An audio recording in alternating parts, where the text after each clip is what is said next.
Most people never connect the dots between who they are and the silence they grew up in. You don't think about it often. Maybe you've never thought about it at all. But somewhere inside you, there's an ache that doesn't have a name, a hunger that food doesn't fill, a question that keeps circling even when you don't speak it out loud. Was I enough for him? Did he see me? Did he ever really know me? Or just the version that didn't cause problems? You might not call it a wound because he didn't hit you. He didn't scream. He didn't do the things that make pain obvious and explainable. He just wasn't there. Not always physically. Sometimes he was in the room, at the table, in the house. But his presence was hollow. His words were few. And the things you needed to hear from him, the things every son needs to hear, they never came. And that silence left marks deeper than any hand ever could. Let me ask you something. Did your father ever tell you he was proud of you? Not because you achieved something, not because you won or succeeded or proved yourself useful, just because you existed, because you were his. If you have to search your memory that hard, that's not forgetfulness, that's absence. And absence in childhood doesn't disappear. It becomes architecture. Here's what most men don't understand about father wounds. They don't always look like trauma. They look like normal. You grew up thinking fathers just aren't affectionate, that men don't talk about feelings, that silence is how generations of men operated, and you should be grateful he provided. But provision is not presence. A roof is not a relationship. And just because he was physically there doesn't mean you were emotionally abandoned. Robert Bly wrote a book called Iron John about the deep masculine and what happens when boys don't receive blessing from their fathers. He said something I've never forgotten. He said, when a father doesn't bless his son, the son spends his whole life looking for that blessing in the wrong places. In achievement that never satisfies.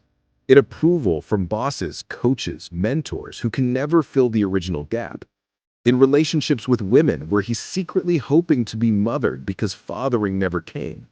In anger that has no clear target because the real target is a man he still loves and can't fully blame. That might sound like psychology, but read it again and tell me it doesn't sound like your life. Think about the moments that shaped you. The game where you looked into the stands and he wasn't there. The achievement you brought home that got a nod instead of an embrace. The conversation you needed that never happened because he didn't have language for it, or interest, or maybe his own father never gave it to him either. You learned something in those moments.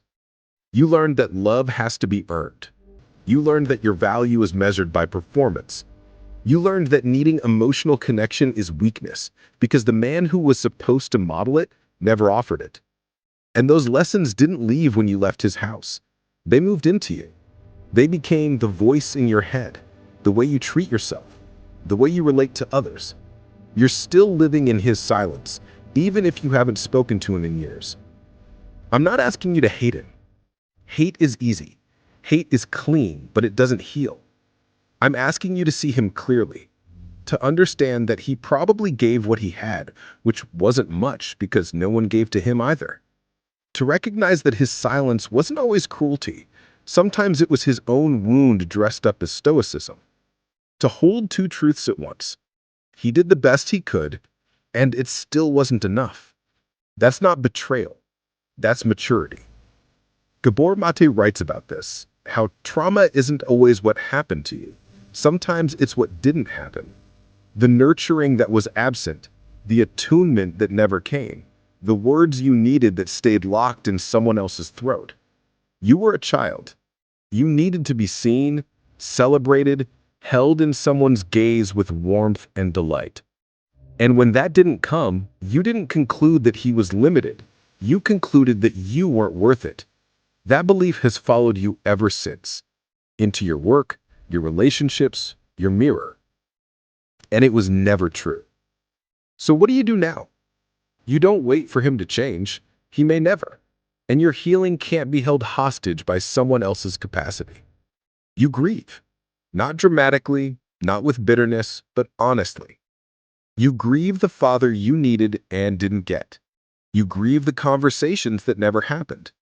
You grieve the boy who deserved more and made do with less. And in that grief, you begin to reparent yourself, to give yourself the words he never gave, to celebrate your own existence without waiting for someone else's permission, to become the father you needed, to your own inner child, and maybe someday to your own son. Here's what I want you to hear. Your worth was never determined by his attention. His silence was about his limitations, not your value. And the ache you carry doesn't make you weak. It makes you human.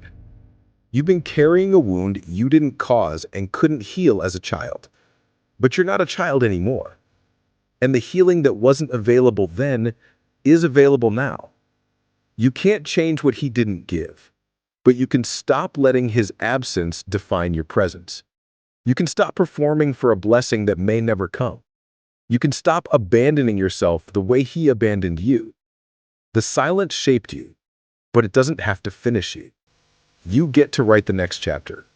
And in that chapter, you finally speak.